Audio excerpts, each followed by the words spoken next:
কাজা রোজার সাথে কাজা তারাবি আদায় করতে হবে কিনা, কারোর কোন রোজা কাজা হয়েছে, এই রোজাটা যখন রমজানের পরে আপনি কাজা রাখবেন, তারাবির নামাজটাও কাজা করতে হবে কিনা? উত্তর হলো তারাবির নামাজের কাজা লাগবে না। আপনি শুধুমাত্র রোজার কাজা করলে কি কাজা আদায় হয়ে যাবে। আপনার 5টা রোজা ভাঙতি পড়েছে, অনেক মা বোনরা মাসিকের কারণে রোজা ভাঙতি পড়ে, তাহলে যে কয়টা ভাঙতি পড়ছে সেগুলো আপনি রেখে দিবেন রমজানের পরে। অসুস্থ হওয়ার কারণে আপনি পুরুষ মানুষ রোজা রাখতে পারেন না, রমজানের পরে সেই কয়টা রেখে দিবেন। সফরে ছিলেন রোজা রাখতে পারেন না, সেগুলো রেখে দিবেন। ওর সাথে তার তারাবি আদায় করতে হবে না। তারাবির সাথে রোজার সম্পর্ক নাই, তারাবি স্বতন্ত্র আমল। আমরা অনেকে ভুল জানি, মনে করি যে যদি কোনোদিন তারাবি পড়তে না পারি তাহলে বোধহয় রোজা রাখা যাবে না, এরকম ভুল ধারণা অনেকের আছে। রোজার সাথে তারাবির কোনো সম্পর্ক নাই। এমনকি একজন মানুষ রোজা রাখতে পারছে না কিন্তু তারাবি পড়ার সুযোগ আছে, তিনি অবশ্যই তারাবি পড়ার চেষ্টা করবেন, কারণ দুইটাই স্বতন্ত্র ইবাদত। তারাবি পড়া সুন্নাত আর রোজা রাখাটা ফরজ। তারাবির নামাজের নিয়ত কিভাবে করব? তারাবির নামাজের নিয়ত কিভাবে করবেন? কারণ মুখস্থ আছে তারাবির নিয়ত? নামাইতুয়ান বলেন, কার মুখস্থ আছে? একজন বলেন অন্তত। তারাবির নিয়ত কে বলতে পারবেন? বলেন বলেন ভাই।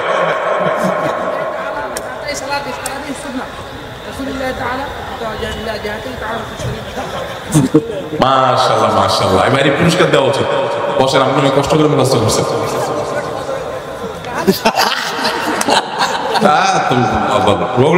ভাই কালো কালো। আচ্ছা ভাই, তারাবি নামাজ বা যে কোনো নামাজের নিয়ত জরুরি। নিয়ত ছাড়া কোনো আমল হবে না। কিন্তু নিয়তটা হলো মনের ইচ্ছার নাম। নিয়তটা কিসের নাম? আমি ভাইকে দিয়ে নিয়তটা কেন শুনছি সেটা আপনারা জানেন? জানেন না?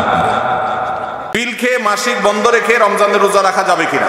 অনেক মা বোনরা এটা করেন, রমজানের রোজা যাতে ভাঙতি না পড়ে, যাতে রোজা রাখতে পারেন, কোরআন তেলাওয়াত করতে পারেন, নামাজ রোজা করতে পারেন, সেজন্য অনেকে ওষুধ খেয়ে নেন, মেডিসিন খেয়ে মাসিক বন্ধ করে দেন।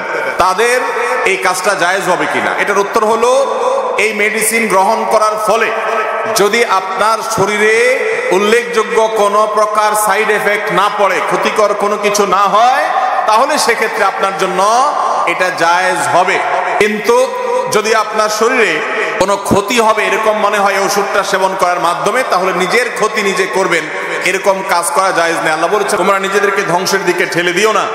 আর সাধারণ অবস্থার উপরে ছেড়ে দিতে পারলে সবচেয়ে ভালো, কারণ আল্লাহর ফয়সালা। আপনি ইবাদত করে যে সওয়াব পাচ্ছেন, আপনার ইবাদতের নিয়ত ছিল, কিন্তু আল্লাহর ফয়সালা অসুস্থ হয়েছেন, করতে পারেন নাই, আল্লাহ আপনাকে সমান সওয়াব দিবেন ইনশাআল্লাহ। রমজানে কখন দোয়া করলে দোয়া কবুল হয়? রমজানে দোয়া কখন কবুল হয়? প্রথমত, রোজাদার ব্যক্তির সারাদিনই দোয়া কবুল হয়। নবী করিম সাল্লাল্লাহু আলাইহি ওয়াসাল্লাম বলেছেন যে রোজাদার ব্যক্তির রোজা কবুল হয়, দোয়া কবুল হয় হাত্তা ইফতিরা, সে ইফতার করার আগ পর্যন্ত। কোন কোন হাদিসে আসছে হিনা ইফতির, ইফতারের সময়টাতে দোয়া কবুল হয়। তাহলে রোজাদার সারাদিনই তার দোয়া কবুল হয়। আপনি রোজা অবস্থাতে, সিয়ামরত অবস্থাতে, অফিসে আদালতে, কাজে কর্মে, মা বোনরা রান্না করায়, যে যেখানে থাকেন না কেন, ওই ফাঁকে ফাঁকে আপনি দোয়া চালাই দিবেন। এবং দোয়ার জন্য ওযুও জরুরি না, বিনা ওযুতে দোয়া করতে পারেন, যদি ওযু করে করলে উত্তম। আর 2 হাত তুলে করতে পারছেন না, কাজ করছেন, মনে মনে আল্লাহর সাথে কথা বলছেন, এটাই দোয়া, মুনাজাত চলতে থাকবে। সারাদিনই রোজাদার ব্যক্তি রোজা অবস্থা দোয়া কবুল হয়। বিশেষ করে ইফতারের আগ মুহূর্তে দোয়া কবুল হয় স্পেশালি। আর ভোর রাত, সেটা তো দোয়া কবুলের সময়, সাহরির সময়টা। তাহলে সারাদিন, ইফতারের আগে এবং সাহরির সময়, 3 সময় রমজান মাসে দোয়ার জন্য আমরা বিশেষভাবে যত্নশীল থাকবো। এরপরে প্রশ্ন হলো, রমজানে গুনাহ মাফের জন্য, রমজানে মা বোনদের জন্য স্পেশাল কোনো আমল আছে কিনা জানালে উপকৃত হতাম। মা বোনরা রমজানে বিশেষ কোনো আমল, এটা পুরুষদের জন্য প্রযোজ্য না, তারা করতে পারেন কিনা? এর উত্তর হলো, মা বোনরা তারা ইফতার তৈরি করেন, সাহরি তৈরি করেন, বেশিরভাগ ফ্যামিলিতে তারাই করেন। অতএব তারা এই কাজগুলোর ফাঁকে ফাঁকে ইবাদত বন্দেগী করবেন, এবং সেই সাথে রোজাদারের খেদমতের নিয়তে তারা যদি করেন যে রোজাদারকে ইফতার করালে ইফতার করানোর সওয়াব পাওয়া যায়, আমি তাদের ইফতারের ব্যবস্থা করছি, আয়োজন করছি, অতএব আল্লাহ আমাকে যেন আজর দান করেন, সওয়াব দান করেন। রোজাদারের খেদমতের নিয়ত যখন করবেন, তারা আল্লাহর কাছে এটার জন্য এক্সট্রা বেনিফিট এবং সওয়াব লাভ করবেন। সেই সাথে তাদের বাসার পুরুষদেরকে মসজিদে পাঠিয়ে দিবেন জামাতের সাথে নামাজ পড়ার জন্য, উদ্বুদ্ধ করবেন, বাচ্চাদেরকে, নিজেদেরকে কোরআন তেলাওয়াতের মধ্যে রাখবেন। এই কাজগুলো ঘরোয়া ভাবে তারা করবেন, এগুলো তাদের রিলেটেড বিশেষ কাজ। এর বাইরে মহিলা হওয়ার কারণে আলাদা কোনো আমল নাই। ঈদুল ফিতরের রাতেও দিনের কোনো আমল আছে কিনা? ঈদুল ফিতর এর সুন্নাহ আছে অনেকগুলো। কি কি সুন্নাহ আছে ঈদুল ফিতরের? ঈদের চাঁদ ওঠার পর থেকে প্রথম আমল হলো ফিতরা দেওয়া। পরিবারের সবার তরফ থেকে গরিব অভাবী লোকদের কাছে আপনার পরিবারের 5 জন হলে 5 জনের পক্ষ থেকে ফিতরা আপনি খাবার পৌঁছে দিবেন গরিবের বাসায়। এটা হলো প্রথম আমল। দ্বিতীয় হলো ঈদের চাঁদ দেখা গেছে, তাকবীর শুরু করবেন, আল্লাহু আকবার, আল্লাহু আকবার, লা ইলাহা ইল্লাল্লাহ, আল্লাহু আকবার, আল্লাহু আকবার ওয়া লিল্লাহিল হামদ। বেশি বেশি করে পড়তে থাকবেন। এটা পুরুষ হোক নারী হোক সবাই, পুরুষ একটু জোরে জোরে, মহিলা একটু আস্তে আস্তে। অবশ্য ওইটা ঈদগাহে আসার সময় জোরে জোরে পড়বেন, একই জোরে আর কি আস্তে, কিন্তু এমনি স্বাভাবিক অবস্থায় সাধারণ গতিতে পড়বেন, নারী পুরুষ সবাই যার যার মতো করে তাকবীর। এবং বিশেষ করে এই তাকবীর এটা জিলহজের প্রথম দশকে পুরো দশক ধরে পড়তে হয়। যাই হোক, এই ঈদের চাঁদ ওঠার পর থেকে ঈদের নামাজ পর্যন্ত তাকবীর আমরা শেষ করে পড়তে থাকবো। তৃতীয়ত হলো মেসওয়াক করবেন। 4 নম্বর হলো গোসল করবেন। মহিলাদের কাজা রোজার আগে শাওয়ালের 6 রোজা রাখা যাবে কিনা? শাওয়াল মাসে তারা কি সে ভাঙতি রোজাগুলো, কাজা রোজাগুলো আগে রাখবেন নাকি শাওয়ালের 6 রোজা আগে রাখবেন? এটা একটা কমন প্রশ্ন। এই প্রশ্নের উত্তরে আমরা বলতে চাই, অনেক উলামায়ে কেরাম বলেছেন যে যেহেতু নবী করিম সাল্লাল্লাহু আলাইহি সাল্লাম শাওয়ালের 6 রোজার ফজিলত পাওয়ার জন্য রমজানের রোজা রাখাটাকে শর্ত দিয়েছেন এবং বলেছেন যে ব্যক্তি রমজানের রোজা রাখলো এরপরে শাওয়ালে 6টা রোজা রাখলো, কানা কাসিয়ামে দাহার, সে সারা বছর রোজা রাখার সওয়াব পাবে। কিভাবে এই রোজা রাখার সওয়াব হয়? অনেক উলামায়ে কেরাম, অনেক বিশ্লেষকরা বলেছেন আল্লাহ তাআলা প্রতিটা আমলের বিনিময়ে কমপক্ষে 10 গুণ বাড়ান, কোন ক্ষেত্রে আরো অনেক গুণ বাড়ান, দানের ক্ষেত্রে আরো কয়েকশো গুণ পর্যন্ত আল্লাহ বাড়ায় দেন। 10 গুণ করে যে বাড়াবেন, এই জন্য রমজানের 30 দিনে 30টা রোজা আর শাওয়ালের 6টা রোজা, মোট 36কে 10 গুণ দিলে 360, সারা বছর রোজা রাখার সওয়াব হয়। রমজানের শেষ দশকের কোনো আমল আছে কিনা, কি কি আমল করতে পারি? রমজানের শেষ দশক হলো আমলের সবচেয়ে গুরুত্বপূর্ণ দশক। ভাইরা আমার, নবী করিম সাল্লাল্লাহু আলাইহি সাল্লাম সম্পর্কে আমাদের আয়েশা বলেছেন, কানা ইয়াজতাহিদু ফীহি মা লা ইয়াজতাহিদু ফী গায়রি। রমজানের শেষ 10 দিনে আসলে নবী সাল্লাল্লাহু আলাইহি সাল্লাম ইবাদতের জন্য এত চেষ্টা করতেন, এত মেহনত করতেন, এত সাধনা করতেন, তার জীবনে অন্য কোন সময় ইবাদতের জন্য এত সাধনা করতেন না, শেষ 10 দিন ইবাদতের জন্য যেরকম সাধনা করতেন।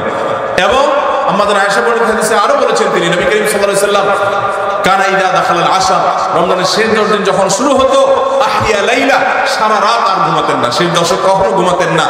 ওয়া আইকাদা আহলা, পরিবারের লোকদেরকে ঘুম থেকে ডেকে তুলতেন। ওয়া সাদ্দা মিজারা, কোমর বেঁধে নিতেন। এবং ইবাদতের জন্য সবচেয়ে বেশি মেহনত মুজাহাদা তিনি করতেন। ভাইরা আমার, রমজানের শেষ দশক হলো ইবাদতের সবচেয়ে গুরুত্বপূর্ণ সময়। আমাদের বেশিরভাগ মানুষ ঈদের কেনাকাটায় আমরা ব্যস্ত হয়ে পড়ি। রমজানে দোয়া কবুলের সর্বোত্তম সময় কখন?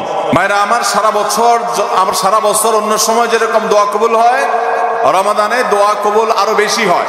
বিশেষ করে সিয়ামরত অবস্থায় সায়েম ব্যক্তি, রোজাদার ব্যক্তির দোয়া কবুল হয়। কারণ নবী করিম সাল্লাল্লাহু আলাইহি সাল্লাম বলেছেন যে কয়েক ব্যক্তির দোয়া ফেরত দেওয়া হয় না। এর ভিতরে একজন হলেন as-সায়েম হাত্তা ইফতির, কোন বর্ণনা আছে হিনা ইফতির, রোজাদার ব্যক্তি দিনভর রোজা দোয়া করলে তার দোয়া কবুল হয়। হাঁটতে, চলতে, ফিরতে, কাজের ফাঁকে, মা বোনরা গৃহস্থলী কাজের ফাঁকে, এবং সবাই যার যার কাজের ফাঁকে ফাঁকেও দোয়া করতে পারেন। আর মনোযোগ নিয়ে নামাজের আগে পরে বিভিন্ন সময় দোয়া করতে পারলে সেটা আরো ভালো। সেই সাথে আমাদের ইফতারের আগ মুহূর্তে কোন বর্ণনা মতো দোয়া কবুল হয়। আমরা ভোর রাতে সারি খেতে উঠি, সারি খাওয়ার সময়টা, ভোর রাতের সময়টা দোয়া কবুলের সময়। রমজান মাসে এই সময়টাকে আমরা বিশেষভাবে আমরা দোয়ার জন্য নির্ধারণ করতে পারি। এরপরে প্রশ্ন হলো, রোজা রেখে টিভি দেখা যাবে কিনা? এর উত্তর হলো, টেলিভিশনে যদি খারাপ কিছু দেখেন, হারাম কিছু দেখেন, নাটক সিনেমা দেখেন যেখানে নারী পুরুষের অবাধ মিশ্রণ আছে, মিউজিক আছে, হারাম জিনিস আছে, তাহলে সেই টেলিভিশনের সেই অনুষ্ঠান, সেই দৃশ্য, এটা রমজান মাসেও দেখা জায়েজ নাই, রোজা রেখেও দেখা জায়েজ নাই, রোজা ছাড়াও দেখা জায়েজ। যেটা রোজার বাইরে দেখা জায়েজ আছে সেটা রোজা রেখেও দেখা জায়েজ আছে, যেটার বাইরে দেখা জায়েজ নাই সেটা রোজা রেখে দেখা জায়েজ নাই, সর্বাবস্থা হারাম। অতএব রমজান মাসে যদি ওইগুলা দেখেন তাহলে গুনাহ একটু বেশি হবে, কারণ ওই যে রমজান মাসে আমল হলো হারাম থেকে বেঁচে থাকা, আর আপনি সেটা বেশি করে করলেন। এই জন্য আমরা চোখের হেফাজত করবো। অনেকে আছে রমজান মাসে দিনের বেলা খাবারের রান্না বাড়ার কাজ মহিলাদের নাই, পুরুষদের অনেক ঝামেলা থাকে না, নাস্তার ঝামেলা থাকে না, তো অনেক সময় দেখা যায় আমরা অযথা টেলিভিশনে অনেক নাজায়েজ জিনিসপত্র, আজেবাজে বিষয়গুলো দেখে আমরা সময় নষ্ট করি। আল্লাহ আমাদেরকে হারাম থেকে বেঁচে থাকার তৌফিক দান করুন।